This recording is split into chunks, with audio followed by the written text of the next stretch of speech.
Umar just got shafted. This is Noah Nwadei.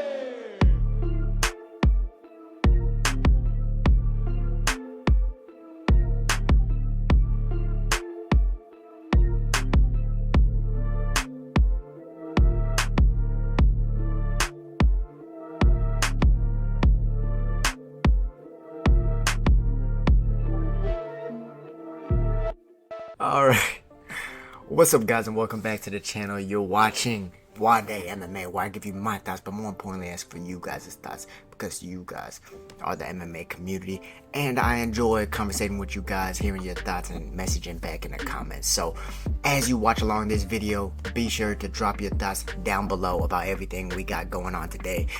But man, we have some massive news in the bantamweight division, and we're gonna talk about what all this means, trying to predict the future, talking about the storyline, because we love doing that on this channel.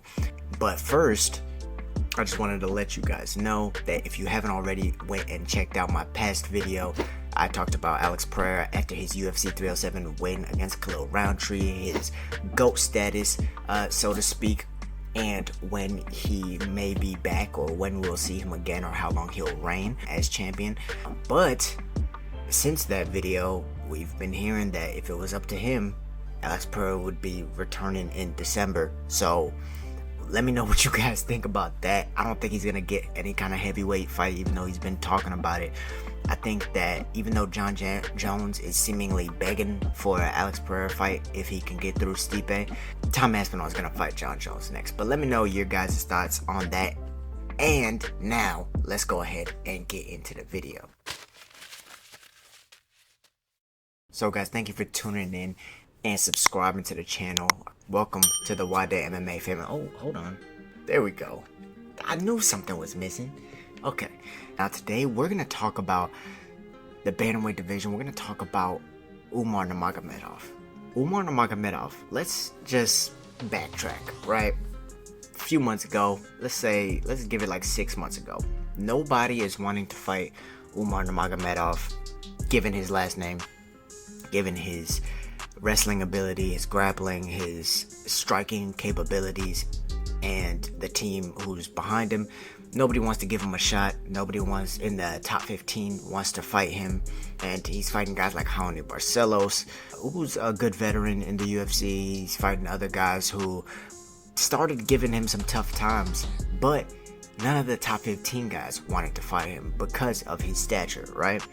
As the UFC did with an Ikram Aliskerov, for more recent news. They threw him up to the #1 contender in Corey Sandhagen, who really, if Corey just waited, we talked about this a lot on the channel, if Corey just waited, he would have had the title shot. But he didn't wait. So Umar was scheduled to fight Corey Sandhagen, the #1 contender at the time, who he ended up beating in a unanimous decision. Very close, very good fight, very technical fight, and he proved that he is of that caliber. Now, fast forward, Dana White says he's the #1 contender after that fight, but there's something that happens in the fight game to where even if, and more particularly in the UFC, even if you have Dana White's blessing, you're not going to get that fight unless the champion wants you to have that fight. Sean O'Malley would not have had the fight with Aljamain Sterling if Aljo didn't agree to fight him, even with the UFC pressuring him. We've seen this before.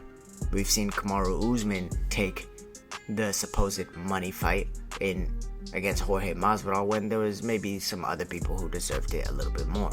Granted, we just saw Sean O'Malley take a fight with Chito Vera when Merab was sitting right there, right? So at the end of the day, the champion has to want to fight you. Now, Dana White, again, like I just said, gave his blessing to Umar, saying he's the #1 contender. Sean O'Malley fights Merab Dvalishvili to defend his title. Merab ends up winning a unanimous decision, win all 5 rounds. He beat the Sugar Show. Sean O'Malley can no longer call himself undefeated, which he's still kind of trying to do, right? He says he won 1, 3, and 5 and that he won the fight. We made a video about that as well if you wanted to go check that out. But since that fight, Sean O'Malley said, okay, I'm gonna need surgery, I'm gonna be out until like March, have fun without me, right? But immediately after the fight, they pan to Umar Nurmagomedov. Merab doesn't really even say his name. He doesn't say he's next. He dismisses him completely. He's asked about him in the post-fight press conference. He then dismisses him again, says he hasn't earned it. He's only fought one guy in the top 10, and that I'm not gonna fight him unless I absolutely have to. But no, like, just I want to fight for the top of the top, you know. Like, I think Figueroa, the former champion, will be 5th champion on my list, and he more dangerous, knockout power, good jiu-jitsu, makes people sleep, and coming from the 3 straight win, top guys, you know. And that's why this fight excites me, makes me motivation, makes me work hard, you know. Umar, like, yeah, he's okay, but like, I'm telling you guys, from top 15 he only win. Now everyone's thinking Merab's scared. Now everyone's thinking he's terrified. Everyone's saying, oh, Umar's not a good matchup for him, which he isn't. But there's something here that wasn't here for, say, Islam Makhachev. Islam Makhachev had the exact same road to where he hadn't defeated anyone in the top 5 at the time, and he still got a title shot against Charles Oliveira. The only difference between them is that Charles Oliveira wanted to fight Islam Makhachev. Interesting. Now, keep in mind, during this whole time, we're still expecting that, okay, it's going to be Umar and Merab. Maybe they're going to do it a bit later, but that's not the case. Now, Umar Nurmagomedov is being scheduled for December 14th card against Song Yadong. What? The number 8 ranked bantamweight is getting a fight with Umar Nurmagomedov after just losing to Petr Yan. This is wild. This is crazy.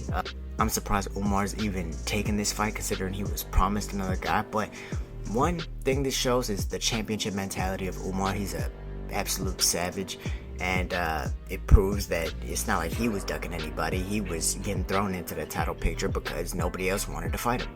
But now he has another fight.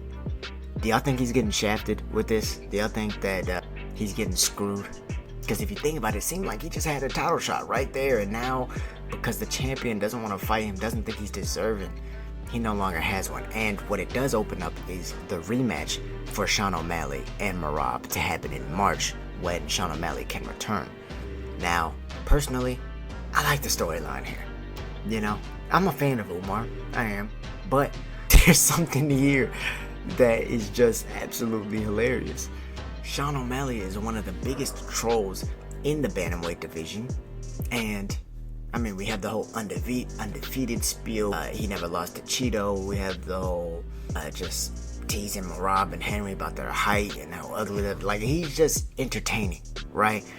And now he's gonna get an immediate rematch against Merab, to where he won that 5th round. He hurt Merab bad in that 5th round. Merab, who they call the Machine, who was supposed to have unlimited cardio, looked tired. He looked banged up in the last round, where he's supposed to be having the most success. As far as damage goes, I think he did the more damage in the whole fight than Merab did to him. So this is a very winnable fight. People are acting as if Merab just has his number. Oh, he can't beat this style. There's things that he's done in the past that he just didn't do in that fight. If you go back and watch the Petr Yan fight, Sean O'Malley was Granby rolling, he was fighting the hands, he was doing all the best types of takedown defense that you would do to a guy like Merab. Given the fact that Merab switched up the game plan, had good timing on his takedowns and things like that, that negated some of those attempts. But there was times where Sean was kind of just sitting there and choosing not to expend the energy when he could have been doing things. And they've already talked about all this. But you're giving Sean O'Malley an immediate rematch after one title defense against Merab. This is gonna make a lot of people mad. This is gonna make a lot of people mad if this is true. I mean, personally, I thought that Sean O'Malley was gonna have to come back and fight the winner of Davison Figueiredo and Petr Yan to see if he's, still eligible to fight for the title again. But this is the best thing that could happen, and I'll tell you another reason why this is happening. Dana White, he loves to make teammates fight. Yeah, we have the whole Aljo and Merab situation. We had the whole Cain Velasquez and Daniel Cormier situation. We had the whole Gilbert Burns and Kamaru Usman situation. He likes to, if you're in the same division, you ought to fight. Now, if he knows these people are not gonna fight, he's gonna try and separate them as quickly as possible. Daniel Cormier had to move down to the light heavyweight division. Merab was not gonna get a title shot. That's why he was kind of rushing Aljo. He was trying to wait on Aljo to move up to 145 or to lose to Sean O'Malley or something to keep the division rolling. However, Sean O'Malley has two teammates in his division right now. He has Mario Batista, who he is good friends with and actually came up fighting with. And then he has Kyler Phillips, both from the MMA lab, both really good bantamweights, both on winning streaks. Mario Batista's at like 7 or 8 wins in a row, and Kyler Phillips is at like 4 or 5 wins in a row. And I believe Kyler also has a win over Song Yadong and Pedro Munoz as well. Both in the next 2 or 3 years could be fighting for the title. And Sean O'Malley's wanting to move up. If Sean O'Malley beats Merab, they might have a trilogy, depending on how he does it. If he knocks him out, they won't have a trilogy. If he beats him in a decision, they might have a trilogy. It just depends on what happens. Maybe he fights the winner of Umar and Song Yadong, and then he moves up. But if he loses, what happens with Sean O'Malley then? Let me know in the comments down below. However, the last thing I need to talk about is UFC 308. It's right around the corner. I will be dropping a breakdown for it. I will be dropping a storyline video for it. I know you guys have enjoyed those, and I'm going to be getting back on track. Like I said, I am preparing to turn right around and fight again, so I am in fight camp right now. So these videos are going to be periodically inconsistent, but stay along for the ride, and we're going to get something situated. But Ilia Topuria, is he in Max Holloway's head? I mean, some of the shit he says is off the rails. I've been a huge fan of you. I followed your entire career as a fan. You've been a great father, of course, yes. After the October 26th, maybe you will become my fan. Maybe you will start learning from me. The ref is in there to see somebody. For the first time, trust me. Trust me. And you will become an instant fan. And you already know how it feels when you have to bounce back. You already have a 7 professional defeat. I had 0. So you're going to do it once again really well. I don't have any doubts about that. You are a great example of that. And you have to stay like that. October 26th, the only thing I'm going to do is to take you lights out and then party with all my people, with all my team. That's what I'm going to do. And still, I've been a huge fan of Max Holloway, of Volkanovski, of many, many fighters. And I learned many things from them to create the perfect fighter who I am today. So that's why I have that kind of confidence, because I know that I represent a style that no one has in the UFC right now. And we've talked about Ilia in the past. We've said he has the highest potential of becoming the next Conor McGregor based off of his looks, based off of his fighting style, how he knocks people out unconscious, based off of just how good he is and the longevity he could have in the sport, and also, of course, the way he talks. He's confident. He knows what to say in order to get people interested. For fuck's sake, he's saying that it's gonna be the most exciting beginning of a fight that MMA fans can hope for against Max Holloway, saying that he's gonna point in the middle and that they're gonna throw down. Now, if you want to get, the people don't understand what this does. If you want to get pay-per-view buys, that's what you do. Think about the MMA community and even boxing back in the day. The person who sold the most pay-per-view buys other than Floyd Mayweather was probably Mike Tyson. Mike Tyson, the reason people tune into his pay-per-views and even stops buying his pay-per-views is because it would end so quickly. Of course, there was no illegal streaming back then. You had to buy the pay-per-views, but that's what makes it interesting.